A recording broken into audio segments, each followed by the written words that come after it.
Tests and exams account for so much of your mark.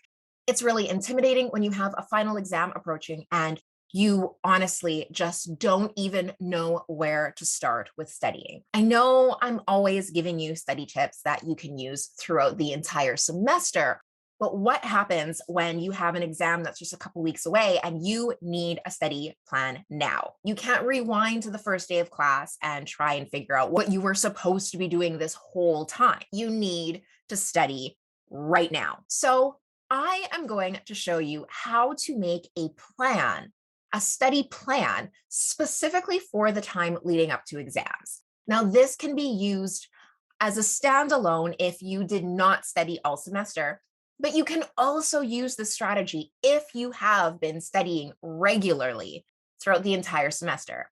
Either substitute this in for your regular study strategies or add it on top of, so you can go back and review the old stuff without losing traction of the new stuff. But first, I'm Terrell, and this is Absolutely Studying. I bootstrapped my way through university while juggling a full-time job and a family. It was tough, but now I want to pay it forward. I want to provide you with all of the resources and support you need to flourish in your academic career.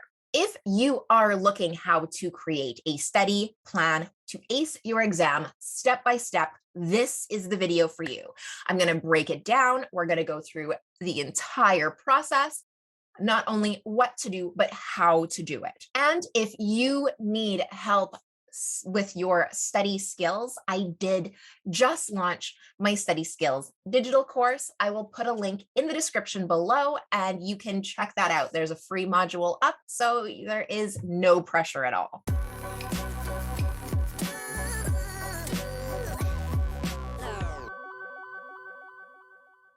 So let's start first with just an inventory.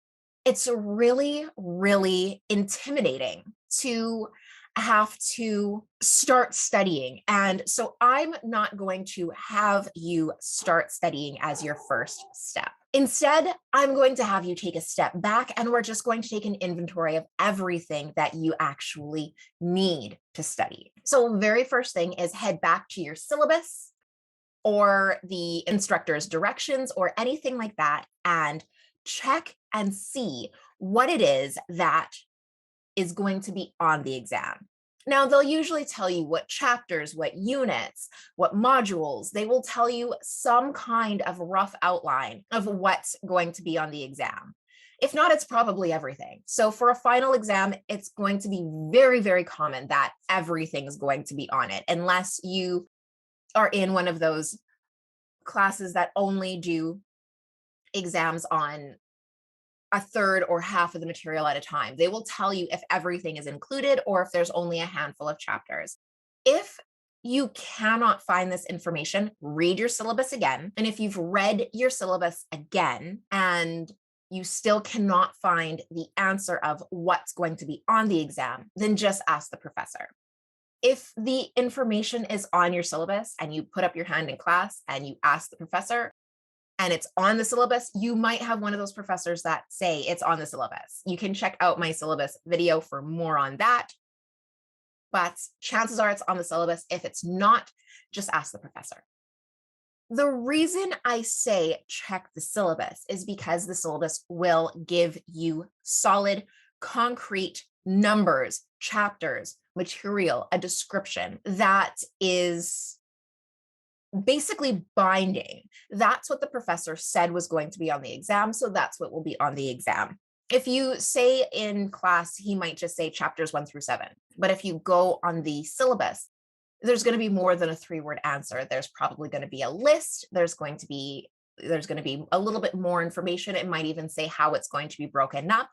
And that information is very valuable. So when you find this information, whether you've asked the professor or whether you've checked out your syllabus, go through and write a list. Write a list of absolutely everything you need to study and write it as detailed as possible.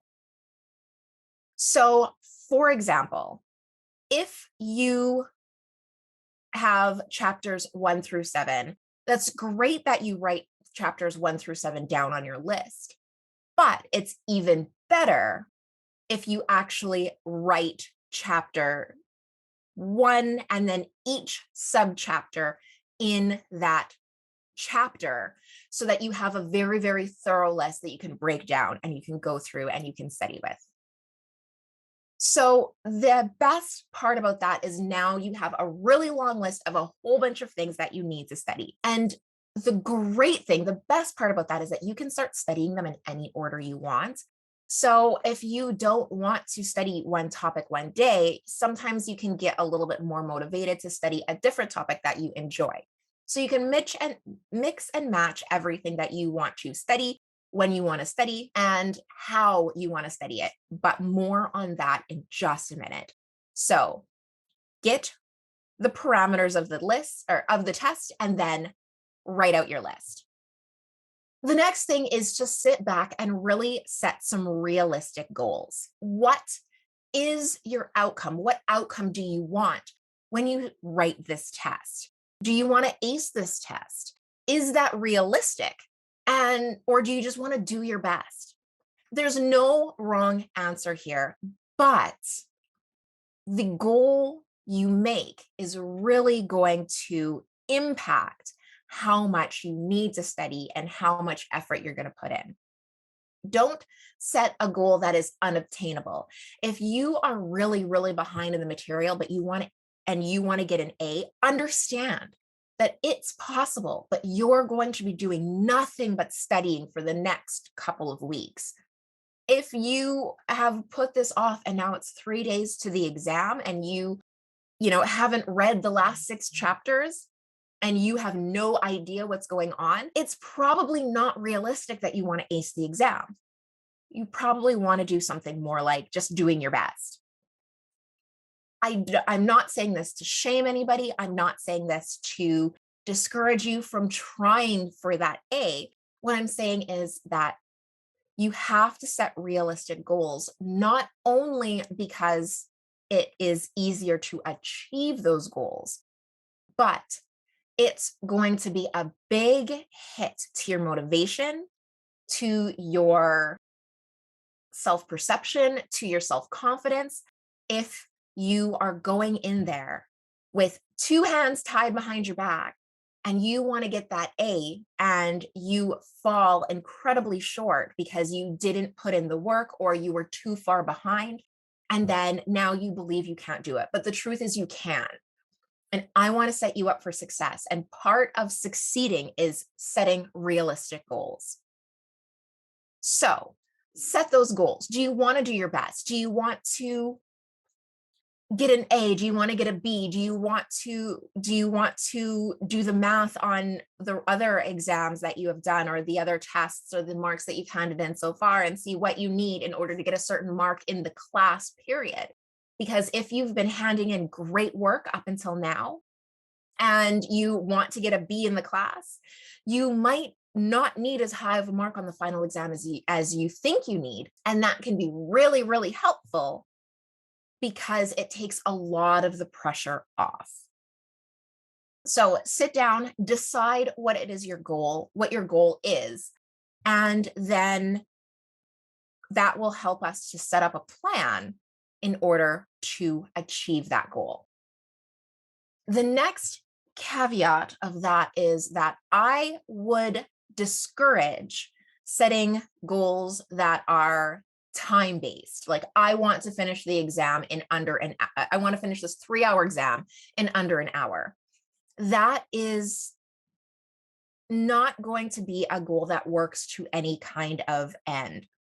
It's great that you finished it under the time score, but that particular goal, finishing the exam in under an hour, is not actually advancing anything. It might even rush you to answer questions wrong and such. So have an actual goal in mind that progresses another goal. I want to get this grade. I want to do my best. I want to feel prepared enough that I don't have exam anxiety. Those are really, really great goals. So the next phase, the next stage in this is to start planning your study schedule.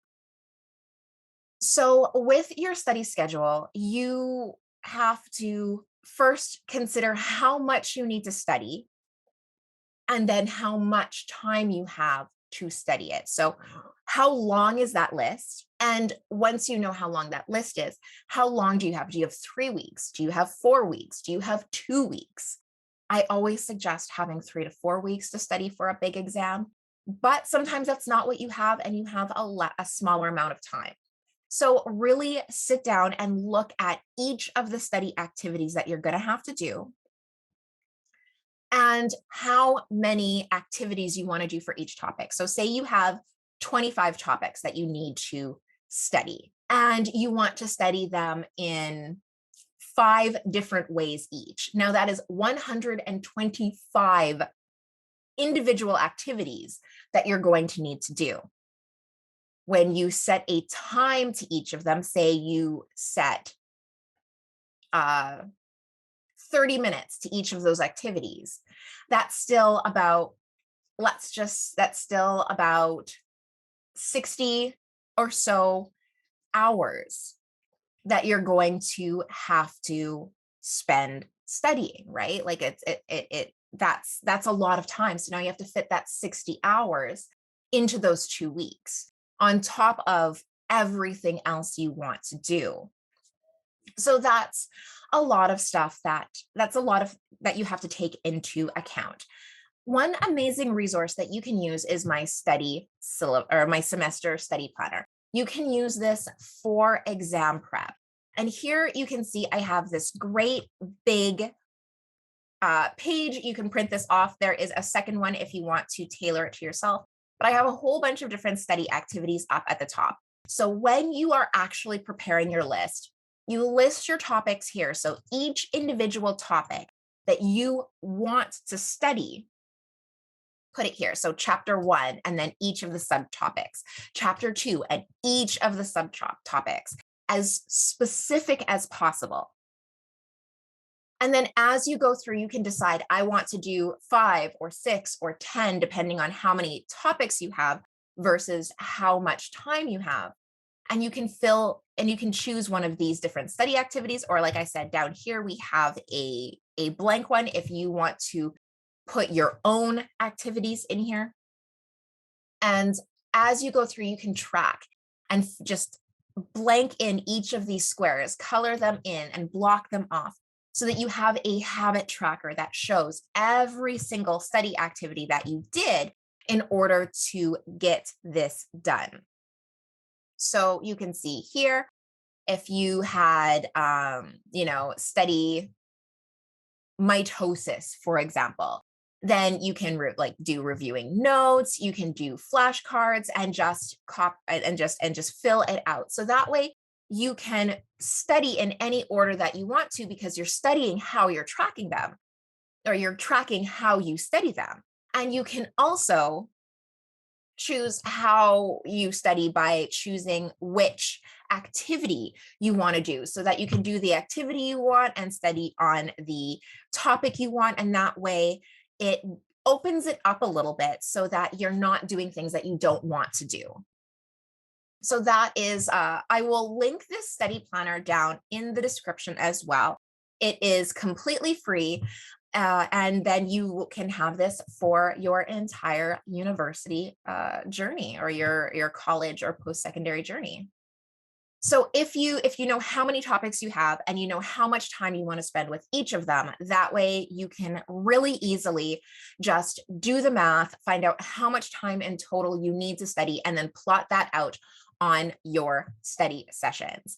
And as you move through and you start planning your days and weeks and months, if you have a lot of time, you can actually plan what to do in those study sessions. So as you plan out your week or plan out your day, actually sit down and have a purpose before you start your study session. That way you're not wasting your study session trying to decide what to do. So when you plan your study session, sit down and write down the list. I'm going to study for 2 hours. That means I have 4 30-minute blocks. So I'm going to study mitosis with flashcards. I'm going to be doing meiosis with reading.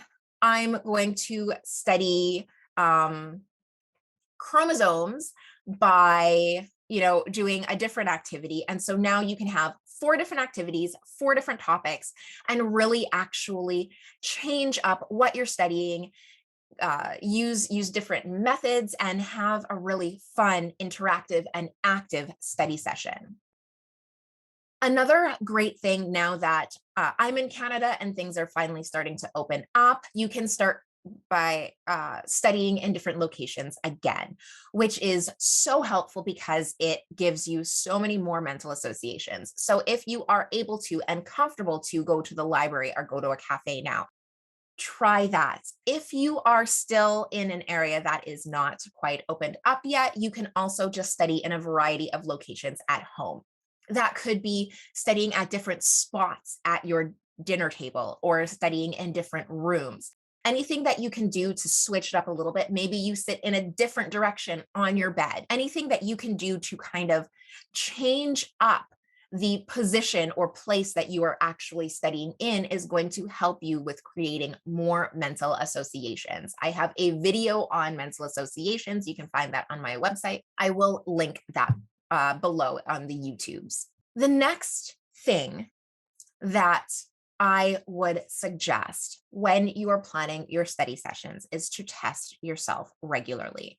Maybe do this in addition to all of the actual study sessions, because it's also a great idea to have a practice test, whether you make it yourself or whether it's provided by the instructor, that is the same size and length as your regular exam. So if you are sitting for a 3-hour exam, it's great to practice by taking a practice test that is also 3 hours. Testing yourself regularly is going to help you to quicken your recall. It's also going to help you to pull those mental associations and help you to learn how to sit and concentrate for an entire 3-hour test. All of those things are so crucial during test time because you have to have the stamina to sit for 3 hours. You have to have the recall to pull information up quickly. And if you hide all of your resources, all of your textbooks, turn off your phone, all of those things, it's just going to help you feel better prepared. It'll also help alleviate some of the test anxiety because now you've already written these practice tests, so you kind of know what's going on. If the professor gives you practice tests and you are able to sit through them and do them and understand them pretty well, then those are kind of insights on what the test is going to look like when you get it.